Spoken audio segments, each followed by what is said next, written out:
Hey everyone, welcome to your monthly outlook. My name is Eric Tecce and I'm the illustrator and creator of Shadowlight Tarot. Today I will be taking a dive into the energies to best understand what is going on, utilizing my self-published and hand illustrating tarot deck. If you're unfamiliar with the tarot deck, this was crowdfunded last year and features 88 cards, all hand illustrated, including the booklet. Every single letter, every single line was a work of art that I was passionately able to not only create into the world, but to build upon all the tarot decks that have come beforehand. It features several infinite suits that all form a panoramic image, not just from one end to the other, but infinitely around. Aside from this is all coming together and included in a nice magnetic box with its own tarot travel pouch. For those who are looking for a smaller size deck, I also have released Wanderlight Tarot, which is another deck which is more of a companion but yet travel size, as it also features the planetaries as well as the elementals.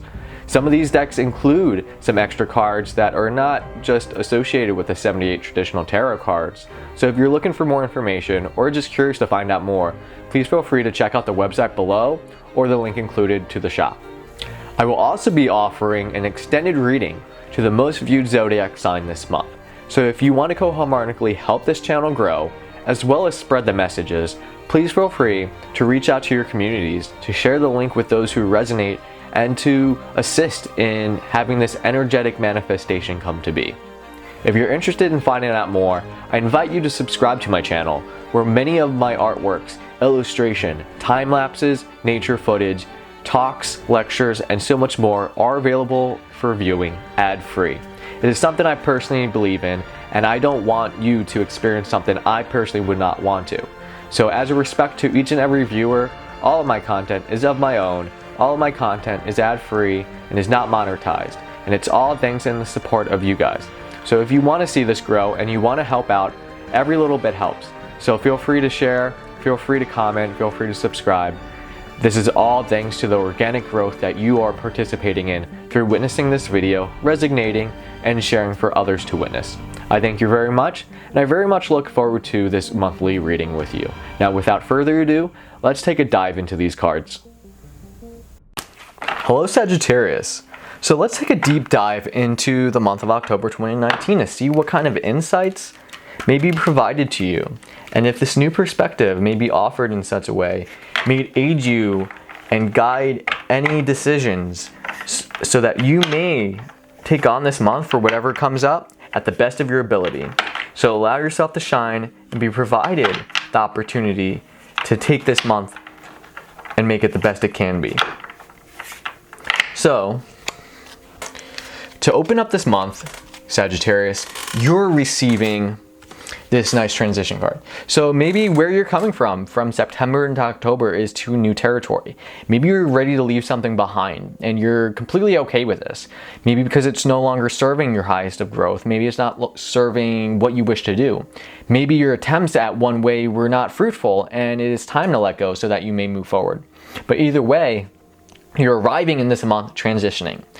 And whatever this month has for you to transition towards might be something that is more meant what is for your soul or your individual self, or the ability to actually express yourself at the highest, most expansive potential that your fiery light is meant to really shine. So if this transition is calling for you, understand that the bigger picture is really at play and that all is falling into place. Maybe that transition is necessary so that you can welcome in and manifest what it is that you want to do with your own life, but also to really explore new grounds, because maybe the way things that have been done for so long no longer work, and that means we got to go through new territory to go somewhere new so that we can really understand and appreciate something that is different, not for the sake of our own self, but for the sake of the ability to nurture and grow. Because if you allow a seed to be grown inside a container, it can only grow so much until the container itself becomes a constraint for it, needing to allow it to transition to something bigger so its roots can grow. So if you're on a path of growth, then maybe this month is really calling in to set things in path. And maybe it's been on the cards for a while now to allow this transition to occur, but as always with anything with life, it all falls into place at the exact timing necessary, almost like a beautiful synchronistic painting occurring in a dance that is very much a medium that we call our awakened reality. So this transition is very beautiful to open up the month, not because you're just transitioning this new cycle at hand, but this new moon is really allowing that to ride that wave so that you can manifest whatever it is by that full moon, that clarity, that insight, that illumination that is going to allow this cycle to benefit in your, I guess, your neck of the woods. So wherever you may be going, this is going to be something that is actually showing a promise. So without further ado, let's continue this reading to see what this is going to bridge you to the full moon with. So as you're transitioning, you might be at a state where this transition in its own right may have cost you, and maybe you're so focused on these 3 out of the 5 cups that have fallen and spilled and are washing away. And because we're so focused on this, we don't realize that there's 2 cups right here filled with such a grateful energy that you are not at a lack, you're not without. And at the same time, because you're kind of dealing with a loss or dealing with something that you're not completely okay with, it may be a challenge, and that transition is a part of it. It may very well be that this transition is providing you the opportunity so that you can let something go. And because letting something go, maybe we have a connection to it, maybe we cherish it a lot, maybe it's something that's important to us that we actually valued a lot, and that's why we've been connected. So when you're seeing that this is a 5 of Cups energy, we might get so stuck on the loss of things that we are missing out on the things that we actually still have, the things that are meaningful to us that can still fulfill us because our cups are not completely empty. And if we can only bring focus to that, that would be key. As a Sagittarian sun, I can see this applying forward to a transition taking place because things aren't working out or things aren't just resonating to what you want to do or who you are as an individual. And maybe the attempts of what you have been trying really have been saying that it's no longer working, it's time to let go and to move forward in a brand new direction, and that direction is going to assist you, and to be open for that is the very first step that allows the transition to open up. Now, because of going into new territory, we might actually mourn some of the things that we had beforehand, or some of the things that became familiar to us or were deeply connected, and that is actually a part of this 5 of Cups, that we actually have a mourning period for a reason. But the thing is, we cannot get caught up by the mourning, because if we're not completely at a loss, then allow that to be seen. Because if we do not see that we actually still have these vessels that hold this emotion fulfillment that provides us something that's of importance, just because 3 out of the 5 are no longer there does not make the 2 any less more valuable. Because these are still of important nature, we cannot cast these aside or ignore them completely just because we choose to mourn the 3 of the 5 cups. We do feel, we do have emotions, and just because we have 3 cups, we might be focused more on these particular feelings to not acknowledge that there's 2 cups filled that are completely still okay. And it's that we're stuck mourning the more harder to feel emotions, or the spilt cups kind of modality, that maybe it's part of the transition for where we just came from. So it's very important that there is a period to mourn and breathe and allow things to all place in time. Maybe it's emotional reflection, maybe it's an understanding of things, but we cannot get too lost in the fact that these are holding us back from what we have, because it's not all we have. There's always a lot more, and with any journey that is going through a transition, there's always somewhere that a destination is calling towards. So maybe there's a blessing in disguise here, but to understand that maybe it is okay to mourn and understand that these issues do occur. So as you're approaching this nice full moon energy, it doesn't seem to look too grand, because we're dealing with this nice anxiety card. And when I say nice anxiety card, it's never usually a nice thing, because this is more the sleepless thing. This is the 9 of Swords, which is very much kind of more haunting aspect, in which like maybe nightmares, dreams, anxiety, things keep pestering you, things that are on your head. So maybe there's something that is occurring within this transition already, that because of everything that is moving forward within this October, that it's leaving you in a state to mourn and to really get so stuck inside your head. And the full moon is really fully illuminating that, so that you can actually tap in it, feel it, don't suppress it, so that you can work through it the best way possible.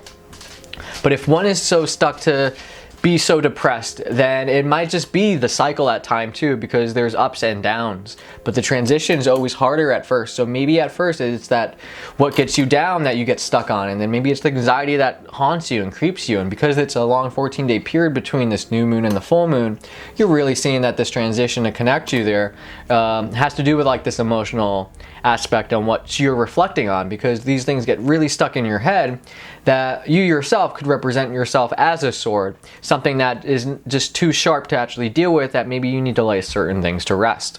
It's not completely entirely clear because of the many possibilities that this can unfold as, but the main theme is being present, the transition of being able to let go. And even though we are letting go, we're also still mourning because we actually have some sort of attachment, or we care, or we actually do value where we came from. Otherwise, we probably wouldn't have even arrived there in the first place. So when you're transitioning, it's never the easiest, because when you're leaving something that you just felt like you built up or had, it's going to be harder to transition away. So it's going to come up to the feelings. And if you get too caught up, allow yourself some extra time to breathe, allow yourself some time to ground and get clear, and understand that everything's a cycle and process. So maybe if you've seen that maybe all of this is hitting you hard, understand that blessings come in disguises. And if this is what you're meant to go through, maybe it's because you see a bigger picture at hand that you have to navigate through. So when you're looking at this full moon energy, it's not looking the greatest at the time, especially with this type of card, because it's not going to feel great.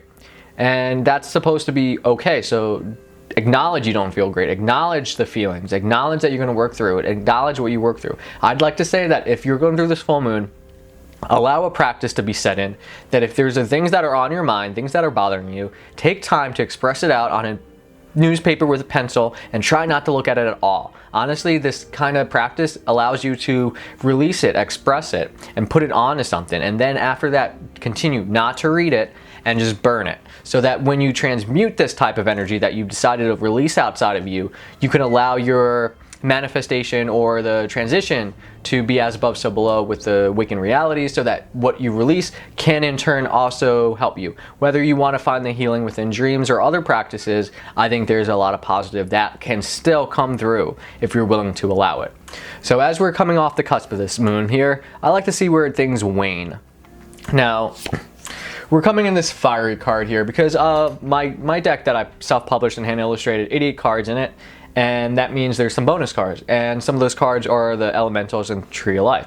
This is one of those elementals, the sign of the fire, which is Sagittarian by nature. This is a card about building, allowing that spirit to be a driving force, allowing that passion to take you from point A to point B, that fire that bridges and ignites and allows things to really take form.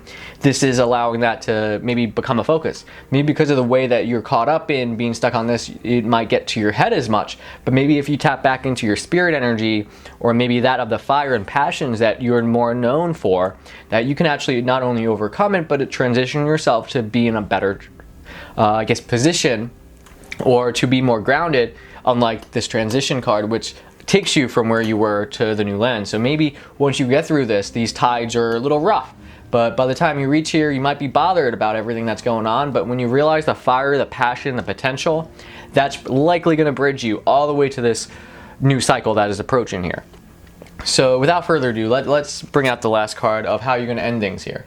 So maybe you are reaching this anxiety aspect and things are getting to you and bothering you, but to tap into this fire energy and to end the month off with this nice 10 of Cups energy either says that you're hitting emotional completion or cycle is coming whole once more. So if this is the case, maybe an emotional journey that you've been experiencing has come to an end, or you're able to part ways with it so that a new cycle can begin again. At the same time too, it could be that the fact of you being so bothered by these things to take action by the fire energy, that during the post full moon you can utilize that to really put yourself in a position to fulfill yourself emotionally so that you can reach that completion. So however this unfolds, you're still allowing yourself to utilize the fire within your own nature to fulfill the emotional cups that you just were caught on by focusing on such the 3 cups of the 5 that have fallen. So if that anxiety realizes to be something so minuscule, this concept should allow a bigger picture to see that maybe the transition is supposed to have these things, and these things are actually completely normal when you're processing something, especially mourning. So you're gonna transition through so that this fire energy can really take you here. Now if you're wrapping up an energy, or if you're wrapping up a cycle in terms of your emotional journey, then maybe it's just the timing in it all, and maybe this could also play a role in your anxiety, what has been bothering you because you have not felt the stability, or you wish to bring things to a completion. Either way, this is going to allow this cycle to be something more of like a nice dance that will take you there. So understand the bigger picture, because all things have its cycles, ups and downs, as above so below. So if you're allowing this transition, allow it, and do not hold yourself back, but do not get caught up to get so focused on the lack or what has left you, because if you're transitioning to a brand new journey, there's so much potential and unknown. So don't get too caught up in your head, because once you're willing to see the potential here, the fire, the passion, the spirit, that's really going to take you and fulfill those cups in a way that these 3 cups will feel poignant, but not to the degree of what a 10 cups can feel. So allow that completion, that cycle, to reach its end. So it's going to be interesting to see how this opens up for the month of November, because maybe you're completing an emotional journey to start a new journey, or maybe your emotional journey is ready to recommit itself and to go deeper than it has ever gone before. Either way, it's something that is to be celebrated, because in these points, it's the ability to do so rather than the desire to let it go. So if it's going to bring you here, then congrats. If it's going to work you through to complete something, understand the bigger picture in things and how everything falls into place. Understand that you cannot allow things to essentially dictate what you feel and what you think in your head by getting too caught up into it, because then you'll drown. But the fire will balance out any term of emotional instability, so that your passions, your spirit, your force, your faith can really take you where you need to be. So I hope that was insightful, and I'm grateful you were able to experience this and receive this message. I hope it may provide you new insights so that you can really tackle this month the best way you possibly can. And I thank you very much for taking your time out of your day to tune in, and it's very much appreciated, from one Sagittarian to another Sagittarian resonance. May you enjoy your month and the insights aid you along your way. Take care and stay true. Again, thank you for tuning in. I really appreciate you not only experiencing what I bring into the world, but to partake in something that I find personally special. As somebody who has created a deck and someone who's passionate about the project, to do the reading in my own words and my own perspective not only offers a more elaborate, deeper dive into the essences and the symbols these cards represent, but it's an opportunity for me to connect with others as well, to share my deck out there and to offer the messages that these divine divination tools are great for utilizing. So if you're interested, feel free to continue to share and subscribe to check out new videos that are on the way. I'm trying to do both lectures, readings, as well as art on the channel. So please help it grow by each and every view, each and every subscribe, and each and every share. That helps make it possible, thanks to all of your organic growth. I thank you very much, and I hope to see you next time. As always, stay true.